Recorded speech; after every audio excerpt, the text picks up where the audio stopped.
What's going on, everybody? It's Kyle here, aka The Woodshed, and I'm bringing you guys another Clash of Clans video.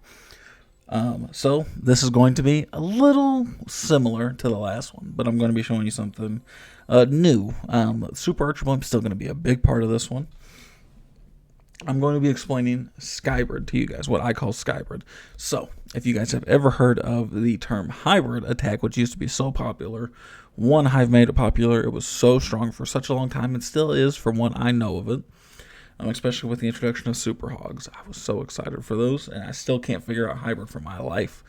But with that being said, I'm going to show you guys a little bit of Skybrid. Now, one of my good friends in the clan and elder, Beast, is a big fan of it as well. And he's had two our number 4, Beast at Town Hall 15, wiped out 2 Town Hall 15s. And I kind of want to go over one of them with you. And I'm going to go over one of my attacks that's kept me in around 5,300 trophies while missing a hero. So I can show you guys just how effective and how strong this attack is. So we're going to go ahead and we're going to get into that. We're going to go into Beast first attack right now. Alright guys, so we're on the Beast first attack. One of the best things about Skybrid as opposed to traditional hybrid, which if you don't get the play on the pun, that's what it is. It's hybrid, like Hogs and Miners, but in the sky. So it's all an aerial version of it. So that's what the Dragon Riders are for, play like the Hogs. And then the Dragons, cleaning up everything else. Very good combination.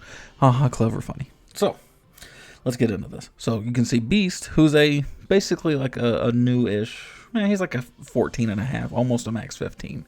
So he's getting up there. And this guy, you can tell, is no slouch either. Minus a couple scatters, a couple cannons, a couple archer towers. He's pretty close to max. And you're going to identify the key points here on what you're going to want to notice. But first thing you will notice, and we talked about this in our how-to Super Archer Blimp video, the air sweepers are here in the bottom corner, and they're facing into just nothing. So we love to see that, right? That's going to be amazing for Beast here. So what he's going to end up doing is he's going to come in from the bottom right side right here. I'm not entirely sure why he came in to where the sweepers can just push him around, but they're both right there, so it doesn't make a big difference. It pulls the clan castle. He uses the lava hound to get in first and actually pull out the clan castle and get a couple bombs. He's going to drop his super archers down. Now he dropped his super archers at an amazing spot here, as you can tell. He has the eagle right there. He has a single inferno right here. He has a scatter here. Town Hall's right there. If he was lucky, he could clear out this entire center compartment.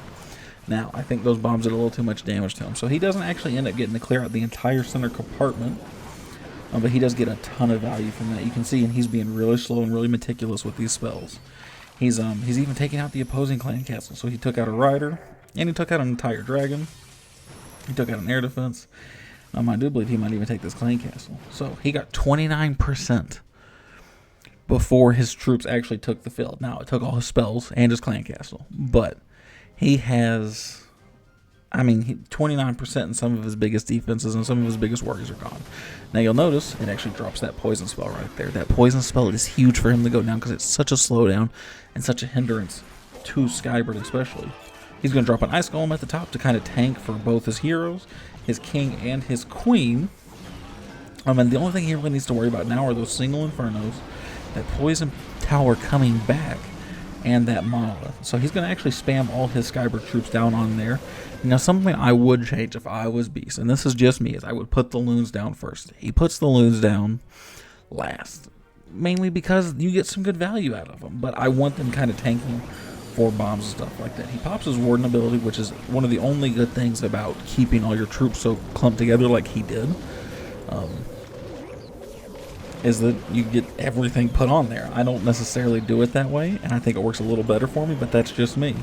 Now he's got lucky enough where his loons are actually going in first into that inferno, and he actually got his barbarian king to get away from that inferno tower that was on top of him. That poison spell unfortunately did break with another poison ball on top of it, so it is going to slow down his troops here a little bit, but he has so many riders left. You can see there's 3 riders. He still has his heroes going through.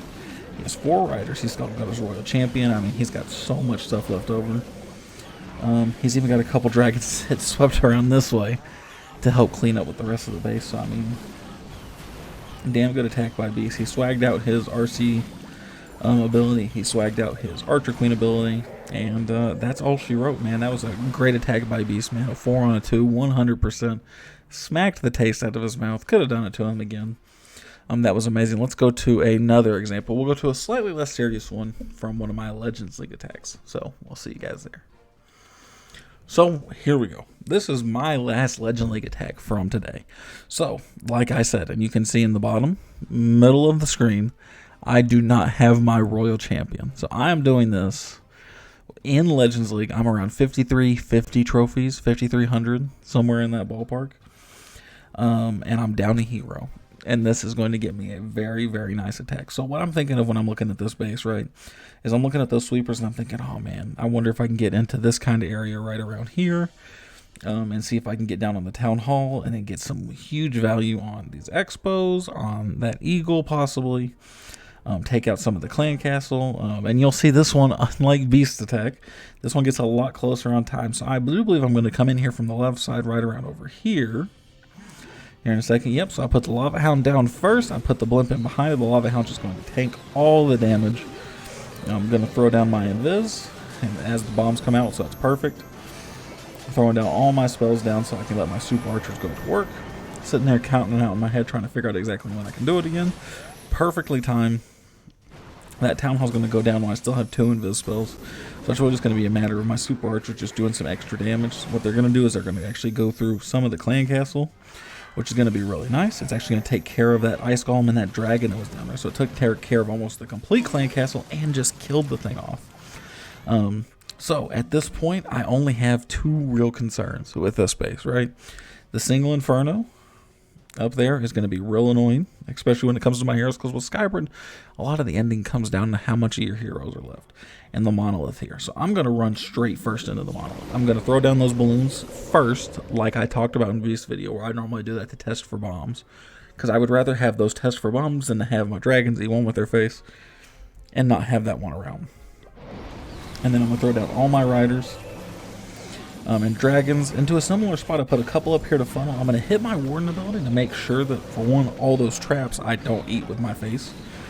And number 2, that my riders can really get in there so they can actually do some damage to that Monolith, because that Monolith was going to be what brought me down. You see my King and that Yak are going to work on that wall.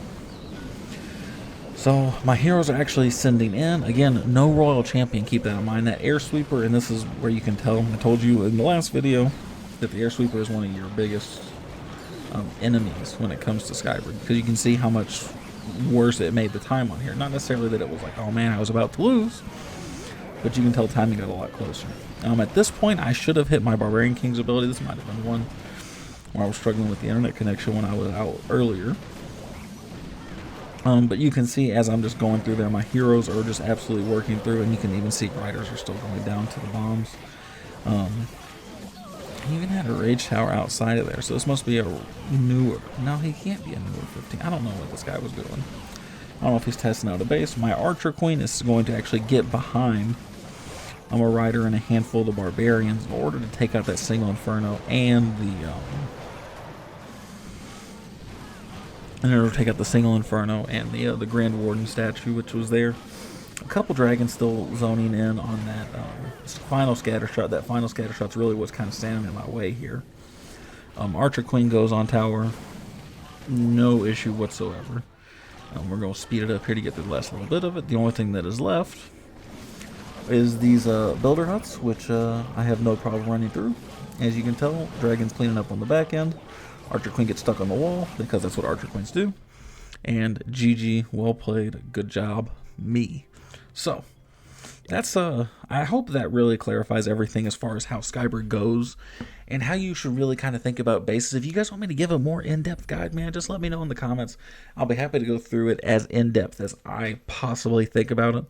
Y'all just let me know, though. But thank you guys so much for watching. I appreciate it. If you guys enjoyed, make sure you like, comment, subscribe. Help support the channel any way you can. And I'll see you guys in the next one. Thanks, everybody.